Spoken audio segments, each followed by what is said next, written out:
লিচুর বাগানে বিষ স্প্রে করতে এসেছি আমি এবং আমার বড় ভাই দুজনে বিষ স্প্রে করব। এর জন্য প্রথমে আমরা দুই ভাই পানির ব্যবস্থা করলাম। পানি এই যে নিয়ে এসেছি মাঠে। কিছুক্ষণের মধ্যে আমরা প্রবেশ করব।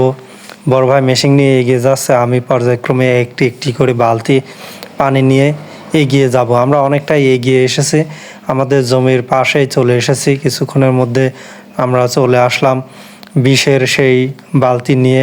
খুবই কষ্টকর হলো, তবে দুই ভাই আমরা ধরে ধরে নিয়ে চলে এসেছি। মাঠে এসে দেখলাম যে লিচুর কিছু মুকুল যেগুলো ছিল সেগুলোতে গুটি পরিপূর্ণ হয়েছে এবং কিছু কিছু গুটি অনেকটাই ঝরে গিয়েছে, দুর্বল হয়েছে। এজন্য আমরা অনেক রকমের আজকে ঔষধ ব্যবহার করব, অর্থাৎ বিষ প্রয়োগ করব। প্রথমে ভাই সুন্দরভাবে পরিমাপ মতো বিষগুলোকে গুলাচ্ছে, অর্থাৎ যে যে বিষ নির্দিষ্ট যে পরিমাণে দিতে হবে সেই পরিমাণে দিচ্ছে। আমাদের 20 লিটার বালতিতে যে পরিমাণে বিষ দেওয়ার প্রয়োজন ভাই সেটা দিয়ে নিলেন। এখন কিছুক্ষণের মধ্যে আমরা বিষ স্প্রে করা শুরু করব। ভাই দড়িটা খুললো মেশিনের, খুলে এখন সুন্দরভাবে মেশিনের বিষগুলাকে আমরা গুলানোর পরে স্প্রে করা শুরু করে দিয়েছে। ভাই স্প্রে করছে, আমি পাম্প করছি। আমরা দুই ভাই এসেছি, দ্রুত আমরা কাজ শেষ করব আজকে। আমাদের কাজ শেষ করে বাড়িতে আরও কিছু কাজ রয়েছে, এজন্য আমরা সকালে হাটে গিয়েছিলাম। এর আগে ধানুয়াঘাটা হাট থেকে এসেই বিষ স্প্রে করতে শুরু করে দিয়েছি।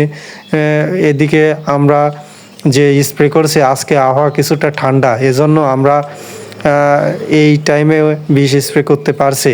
আর যদি আবহাওয়া আরও গরম হতো তাহলে আমাদের আসরের পর এসে বিষ স্প্রে করতে হতো। এজন্য আমরা হাটে থেকে এসেই মেশিন নিয়ে বাড়ি থেকে মাঠে চলে এসেছি এবং বিষ স্প্রে করা শুরু করে দিয়েছি। বড় ভাই যেখানে যেখানে লিচুর গুটি রয়েছে সেখানে স্প্রে করে দিচ্ছে এবং গাছের ফাঁকে ফাঁকে কিছু কিছু জায়গায় স্প্রে করে দিচ্ছে, যাতে রোগ ব্যাধি থাকলেও তা দূর হয় এবং জীবাণু থাকলে ধ্বংস হয়ে যায়। এভাবে কথা বলতে বলতে আমাদের পাম্প করতে করতে প্রায় এক বালতি বিষ দেওয়া প্রায় শেষের দিকে।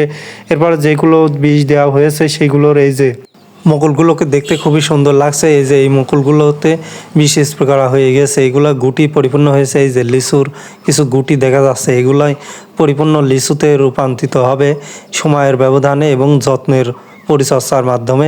আর সৃষ্টিকর্তার রহমতের এই ফলন আশা করা যায় ভালো হবে। এরপরে আমরা আরেক বালতি বিষ গুলাবো, অর্থাৎ পানি নিয়ে আসি। বড় ভাই যে বিষ নির্দিষ্ট পরিমাণে দিচ্ছে। আমাদের এই লিচুর গাছগুলোর শিকড় অর্থাৎ মাটিগুলো আবার শুকে গিয়েছে, এখানে পানি দিতে হবে। পাশেই একটি টমেটোর বাগান রয়েছে, আমি টমেটোর বাগানে বেড়ালাম। সুন্দর গাছগুলো এবং অনেক টমেটো ধরেছে। এই টমেটোর গাছ বাগান বা জমি সালাম ভাই লাগাইছে বা পরিচর্যা করছে। তিনি প্রতিদিনই টমেটো কম ব্যস্ত তুলে বাড়িতে নিয়ে যায়, বাড়ি থেকে হাটে বিক্রয় করে, বাজারে বিক্রয় করে। টমেটো অনেক ধরেছে, এই যে জাংলাগুলো মনে হচ্ছে ভেঙে ভেঙে পড়ে যাচ্ছে টমেটোর ভার বা ওজনে। আমাদের জমির পাশের আলে এই জমি রয়েছে, দেখতে খুবই ভালো লাগে। আমি মাঝে মাঝে গাছগুলো দেখে খুবই অবাক হই। ছোট ছোট চিকন চিকন গাছগুলোতে অনেক টমেটো ধরেছে। এখান থেকে তিনি মনকে মন টমেটো প্রতিদিন উত্তোলন করে থাকেন। আমার দেখতে খুবই ভালো লাগে। আমি মাঠে আসলে এই টমেটো বাগানের পাশে দাঁড়াই এবং তার দৃশ্য উপভোগ করি। এরপরে বড় ভাইয়ের বিষ গোলানো হয়ে গিয়েছে পরের বালতি। এখন কিছুক্ষণের মধ্যে আমি এই যে পাম্প দেওয়া শুরু করে দিয়েছি, বড় ভাই স্প্রে করছে। এই বালতি বিষ দিলেই আশা করা যায় হয়ে যাবে আমাদের বিষ স্প্রে করার। আমরা এখান থেকে বিষ স্প্রে করা হয়ে গেলে বাড়িতে চলে যাব। বাড়িতে আরও কিছু কাজ রয়েছে। এদিকে আমরা দুই ভাই রোজা থেকে হাট করেছি, ধানুয়াঘাটা হাট করে এসেই বাড়িতে মেশিন নিয়ে এবং বিষ নিয়ে চলে এসেছি মাঠে। মাঠে বিষ স্প্রে করে আবার বাড়িতে যাব, বাড়িতে যেয়ে গোসল করে আসরের নামাজ পড়ব। এভাবে পর্যায়ক্রমে আজকে আমরা দ্রুত আমাদের কাজ শেষ করতে চাচ্ছি, কারণ আজকে শেষ রোজা, আগামীকাল সম্ভবত ঈদ। এজন্য আমরা কাজ শেষ করে রাখতে চাচ্ছি ঈদের আগে। বিশেষ করে 2-3 দিন আমরা যাতে ঈদের কে উপভোগ করতে পারি বা অনেক জায়গায় বেড়াতে বা আত্মীয় স্বজনের বাড়িতে যেতে পারি, এজন্য আমরা কাজগুলোকে একটু গুছিয়ে নিচ্ছি। এদিকে আমি এবং বড় ভাই কাজ করছি দ্রুত, কাজ প্রায় শেষের দিকে। এই যে আমাদের এই গাছগুলোতে বিষ স্প্রে করা হয়ে গেছে। গুটির পরিমাণের নির্দিষ্ট কিছু আছে, তবে গতবার আরও ভালো ছিল গুটি এবং মুকুল, তবে এবছর খানিকটা কম সেই পরিমাণ। এদিকে বিষ স্প্রে করা আমাদের হয়ে গেছে। এখন কিছুক্ষণের মধ্যেই আমরা বাড়ির উদ্দেশ্যে রওনা করব। তার আগে মাঠগুলোকে সুন্দরভাবে আমি ক্যামেরায় বন্দি করছি। গাছগুলোকে দেখতে খুবই সুন্দর লাগছে এবং যদি আরও ভালো ফলন হতো তাহলে আরও দেখতে ভালো লাগতো। তবে যাই এসেছে আলহামদুলিল্লাহ খুবই ভালো এসেছে। এদিকে কথা বলতে বলতে ভাই মেশিনকে সুন্দরভাবে গুছিয়ে নিল।